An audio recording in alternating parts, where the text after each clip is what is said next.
Some songs don't belong to a single year. They belong to every heartbreak that came after. Long after the fashions faded, after the headlines disappeared, and after the artists themselves were gone, these records kept finding new listeners who somehow felt as if they had been written yesterday. 1971 wasn't simply another year for rhythm and blues. It was a turning point. America was exhausted. The Vietnam War dragged on with no clear end. Families watched loved ones leave for battle and wondered if they would ever return. Civil rights victories had been won, but equality remained painfully incomplete. Cities were changing. Communities were grieving. Trust in institutions had begun to crumble. People weren't looking for polished entertainment. They were looking for honesty. And R&B answered. The singers of 1971 stopped pretending that life always worked out. Instead, they sang about loneliness, betrayal, regret, hope, and the quiet determination to survive another day. Many of these songs became million-selling hits. Others slowly earned legendary status over the decades. But every record on today's list has something in common. It captures an emotion so truthfully that even 50 years later, it still has the power to stop listeners in their tracks. Some were written after devastating breakups. Some were inspired by personal tragedy. Others reflected the emotional weight carried by an entire generation. These aren't simply beautiful songs, they're emotional time capsules. So today, we're counting down 10 R&B masterpieces from 1971 that continue to move hearts across generations. And trust me, the song at number 1 wasn't just ahead of its time. It may be one of the most heartbreaking recordings ever made. Number 10, The Chai Lights. Have you seen her? There are breakup songs, and then there are songs that sound like someone wandering through memories they know they'll never get back. That is exactly what Have You Seen Her became. Instead of beginning with a soaring chorus, Eugene Record did something almost unheard of for a hit R&B single. He spoke, softly, almost like he wasn't performing at all. It felt less like a recording studio and more like overhearing someone's private conversation in the middle of the night. Listeners immediately recognized something different. There was no dramatic screaming, no elaborate vocal gymnastics, only quiet heartbreak. The inspiration reportedly came from the collapse of Eugene Record's relationship with his longtime sweetheart, although Record himself often preferred to let listeners interpret the song through their own experiences. That decision may have been its greatest strength, because everyone has searched for someone they couldn't find, whether it was a lost love, a distant friend, or simply the version of themselves that disappeared after heartbreak. Musically, the record was equally unconventional. The spoken introduction stretched the running time beyond what many radio programmers considered safe. At more than 5 minutes, executives questioned whether audiences would stay with it. Some believed it should never become a single. But radio listeners proved otherwise. Stations began playing the album version anyway. Phone calls poured in, requests multiplied. Eventually, the record company had little choice but to release it officially. The gamble paid off. Have You Seen Her climbed to number 1 on Billboard's R&B chart, while crossing into the pop charts as well, selling more than 1 million copies and establishing the Chai Lights as one of soul music's defining groups of the decade. Even today, the opening words immediately transport listeners into another emotional world, not because they're dramatic, but because they're painfully believable. Sometimes heartbreak doesn't shout. Sometimes it barely whispers. You'd have no other woman. Number 9. Gladys Knight and the Pips. If I Were Your Woman. Some performances don't require volume, they require conviction. From the very first line, Gladys Knight sounded less like a singer and more like someone finally saying everything she'd kept inside for years. If I Were Your Woman wasn't written as an attack. It wasn't about revenge. It wasn't even asking for sympathy. Instead, it became one of the most emotionally mature love songs ever recorded. Its message was surprisingly simple. I know how I would love you, if only you would let me.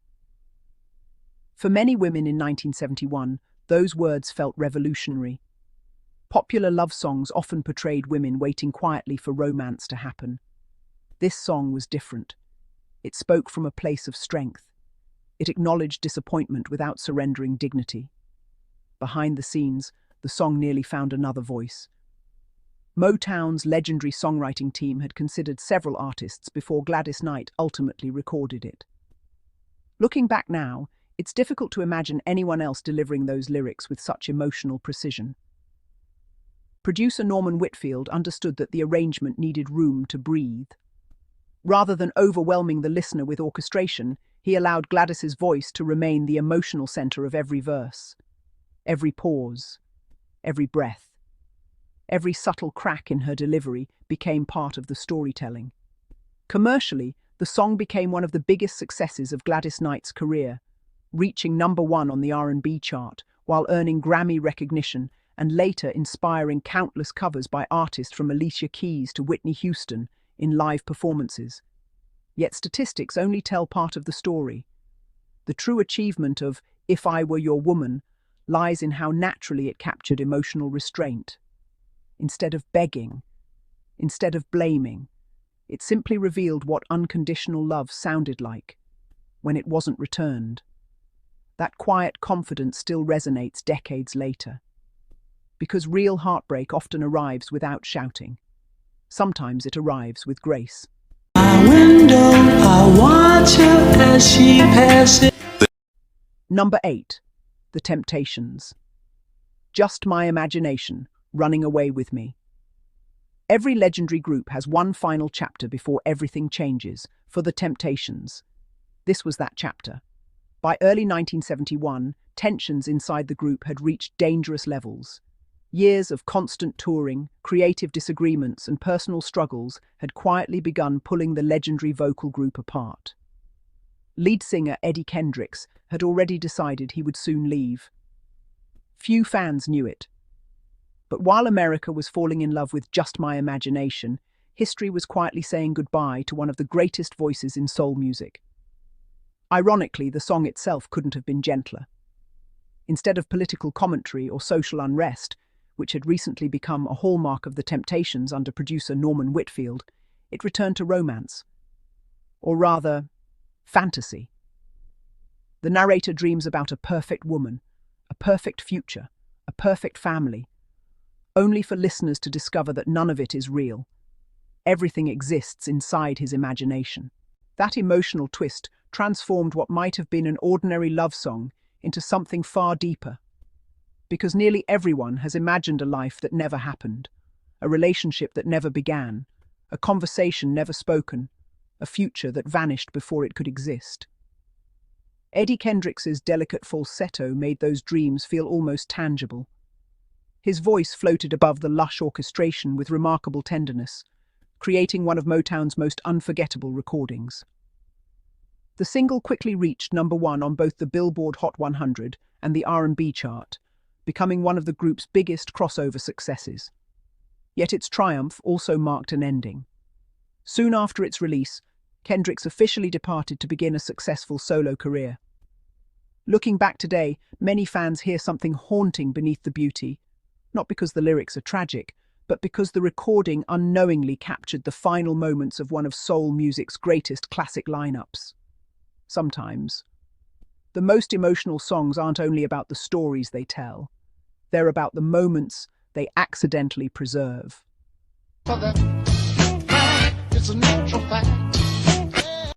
Number 7. Al Green. Tired of Being Alone. Some songs sound polished, others sound inevitable. Tired of Being Alone belongs to the second category. Long before Al Green became one of the defining voices of Memphis soul, he was simply a young singer searching for his place in an increasingly competitive music industry. Success hadn't arrived yet. Expectations were high, but recognition remained uncertain. Then came a quiet moment that would change everything. According to Green and producer Willie Mitchell, The song had existed in rough form for years before finally becoming the version listeners know today. Mitchell encouraged Green to stop forcing his voice and instead sing with restraint. Rather than overpowering every note, he wanted listeners to hear vulnerability. That advice changed soul music. Instead of dramatic cries, Green leaned into softness. His voice drifted through the melody almost like a confession. It wasn't the voice of someone demanding love. It was the voice of someone exhausted by its absence. That distinction mattered.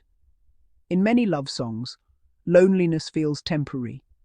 In Tired of Being Alone, loneliness feels familiar. The production reflected that same emotional honesty. High Record's signature blend of silky horns, understated rhythm guitar, gentle organ, and warm strings created space around Green's voice instead of competing with it. Every instrument seemed to breathe alongside him. The result felt deeply personal. Listeners didn't hear a performer. They heard a man admitting something many people struggle to say aloud. I don't want to be alone anymore.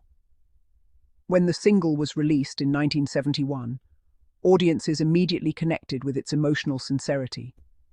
It became Al Green's breakthrough hit, reached the top 10 of the Billboard Hot 100, climbed to number 1 on the R&B chart, sold more than 1 million copies, and launched an extraordinary streak of classic recordings that would define the next several years of soul music. But perhaps its greatest achievement can't be measured by charts.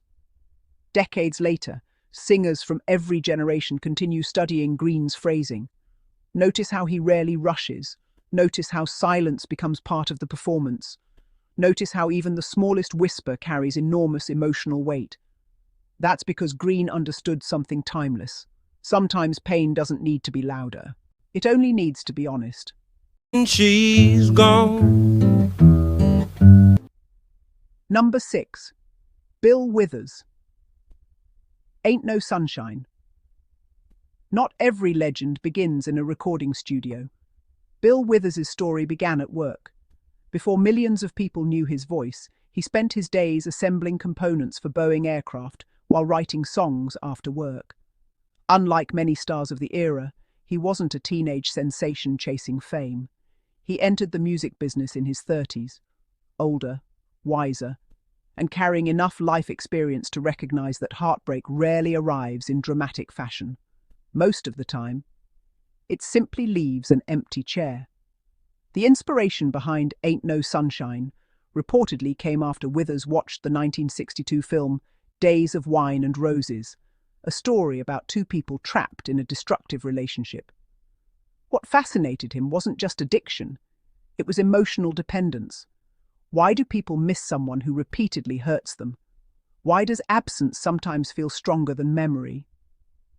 Those questions became the foundation of one of soul music's simplest and most devastating songs.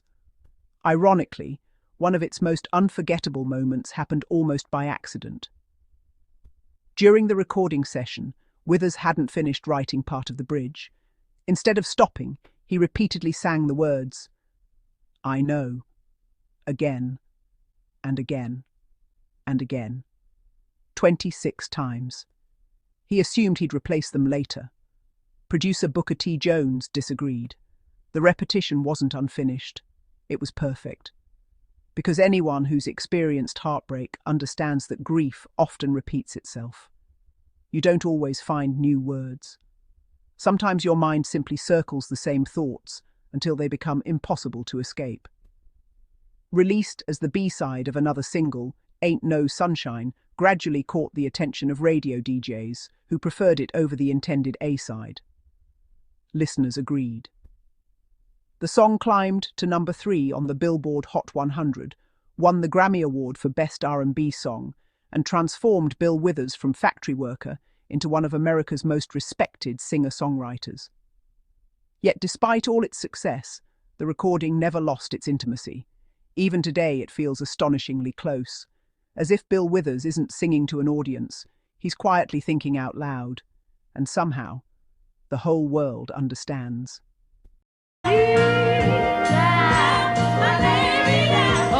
Number 5. Aretha Franklin. Bridge Over Troubled Water. Covering an already famous song is one of music's biggest risks. Listeners compare every note, every phrase, every emotion. Most versions are forgotten. Aretha Franklin's wasn't. When Simon and Garfunkel released Bridge Over Troubled Water, it had already become one of the defining songs of its era. Many artists would have tried to imitate its success. Aretha chose a different path. She transformed it. Rather than approaching the song as soft folk pop, she returned it to the musical tradition that shaped her childhood. The church. Every phrase carried echoes of gospel. Every pause felt intentional. Every note seemed to rise not just from technical brilliance, but from deep spiritual conviction. One performance, in particular, became legendary. In March 1971, Aretha took the stage at San Francisco's Fillmore West, a venue known primarily for rock acts and overwhelmingly white audiences. It wasn't the environment where most people expected the Queen of Soul to create history, yet within moments, expectations disappeared. Backed by Billy Preston, King Curtis, the Memphis Horns, and her extraordinary supporting musicians, Aretha didn't simply perform, she testified. As the arrangement grew, her piano blended with soaring vocals, spontaneous gospel flourishes, and moments of breathtaking improvisation. The audience responded with stunned silence before erupting into applause. Even Paul Simon later praised her interpretation as one of the finest performances ever given of his composition. The recording became one of the defining moments of her acclaimed Aretha Live at Fillmore West album and reminded the music world why no one could communicate emotion quite like Aretha Franklin. But perhaps the performance's lasting power lies elsewhere. The title promises a bridge. Aretha sounded like she was building one, between gospel and soul, between pain and hope, between despair and healing. More than 50 years later, listeners still cross that bridge every time the music begins. Number 4. Donny Hathaway, A Song for You. Every generation has that one singer musicians admire more than the public fully understands. In the early 1970s, that singer was Donny Hathaway. His voice didn't demand attention, it invited you closer. Originally written by Leon Russell in 1970, A Song for You had already shown its emotional potential. But when Hathaway recorded it for his second studio album, something extraordinary happened. He didn't sing the lyrics, he seemed to live inside them. The opening piano feels almost hesitant, as if the song is gathering the courage to speak. Then Hathaway enters, not with theatrical drama, but with quiet honesty. I've been so many places in my life and time. From that very first line, listeners sense they're hearing more than a love song. They're listening to a life being examined. Unlike many vocalists who relied on technical power, Hathaway mastered emotional control. He knew exactly when to whisper, when to swell, and when to leave silence untouched. Those pauses mattered. Sometimes the silence carried as much emotion as the notes themselves. His background in gospel, classical music, jazz, and soul gave him an unusual musical vocabulary. Every phrase felt carefully shaped, yet completely natural. Other singers performed. Donny Hathaway communicated. Although the song wasn't a major pop hit when first released, it gradually became one of the most respected recordings in soul music history. Artists ranging from Ray Charles and Whitney Houston to Michael Bublé and Brian McKnight would later record their own versions, each acknowledging the emotional standard Hathaway had established. But there's another reason the performance continues to move listeners. Many people now hear it through the lens of Hathaway's personal struggles. He lived with severe mental illness, facing challenges that were poorly understood at the time. Despite those battles, he continued creating music filled with remarkable warmth, compassion, and humanity. His life ended tragically in 1979, at just 33 years old, yet his voice remains timeless. Because every time A Song for You begins, it reminds us that vulnerability isn't weakness. Sometimes, it's the purest form of strength. Let me hang up your coat. Number 3. The Persuaders, thin line between love and hate. Few songs have given the English language a phrase that still survives decades later. There's a thin line between love and hate. Today, almost everyone recognizes those words. In 1971, they felt startlingly fresh. Unlike traditional love songs, this record didn't celebrate romance. It explored consequences. The story unfolds almost like a short film.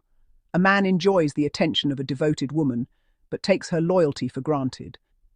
Night after night, he stays out until dawn, assuming forgiveness will always be waiting at home. Until one day, everything changes. Rather than relying on dramatic shouting or exaggerated storytelling, lead singer Douglas "Smokey" Scott delivers the narrative with remarkable restraint. His calm voice makes the ending even more unsettling. Listeners aren't simply hearing about heartbreak. They're witnessing emotional damage that has been ignored for far too long. Musically, the arrangement balances sweetness with tension. Warm harmonies contrast sharply with lyrics that grow increasingly uncomfortable, creating a feeling that something isn't quite right beneath the surface. That contrast became one of the song's greatest strengths.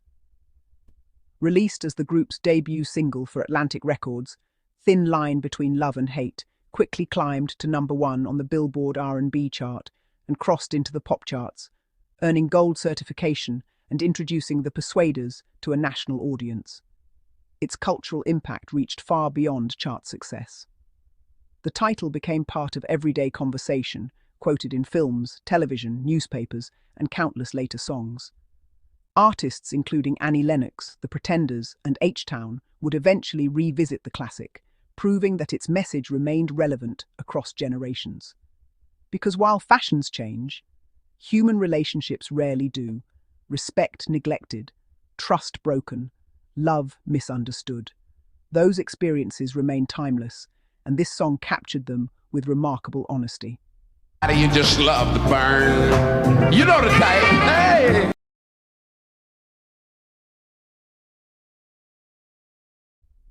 Number 2. Sly and the Family Stone, Family Affair. At the end of the 1960s, Sly and the Family Stone represented optimism. Their music celebrated unity, joy, equality, hope. But by 1971, the atmosphere had changed. The pressures of fame, relentless touring, creative disagreements, and Sly Stone's growing dependence on drugs had begun pulling the group apart. Members who once seemed inseparable were drifting away from one another. That emotional tension found its way into the music. Unlike the band's earlier energetic anthems, Family Affair feels subdued, almost weary. The groove moves slowly. The vocals sound detached. The mood is haunting. Even the production broke new ground.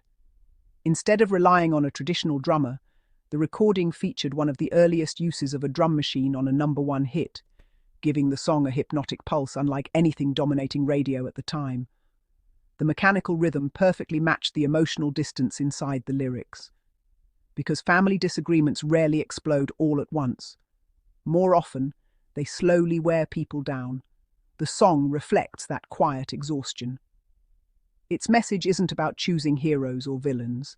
It's about acknowledging that conflict exists in every family. Some people are close, others grow apart. Some wounds heal, others remain. Released in late 1971, Family Affair became the biggest commercial success of Sly and the Family Stone's career, reaching number 1 on both the Billboard Hot 100 and the R&B chart. Ironically, the group's greatest hit arrived just as internal divisions were becoming impossible to ignore. Looking back today, the recording feels almost prophetic. You can hear both brilliance and heartbreak existing at the same time. The innovation, the fatigue, the creativity, the isolation. It's all there beneath the surface. Perhaps that's why Family Affair continues to resonate with new listeners. Because no matter the decade, every family has stories that never get told out loud. Sometimes, Music tells them instead. We've reached the final song, a record unlike any other on this countdown. It wasn't centered on romance, or betrayal, or loneliness. Instead, it mourned something much larger. It asked listeners to care for a world that many believed would always take care of itself. More than 50 years later, its message feels even more urgent than it did in 1971. And that's exactly why it deserves the number one spot.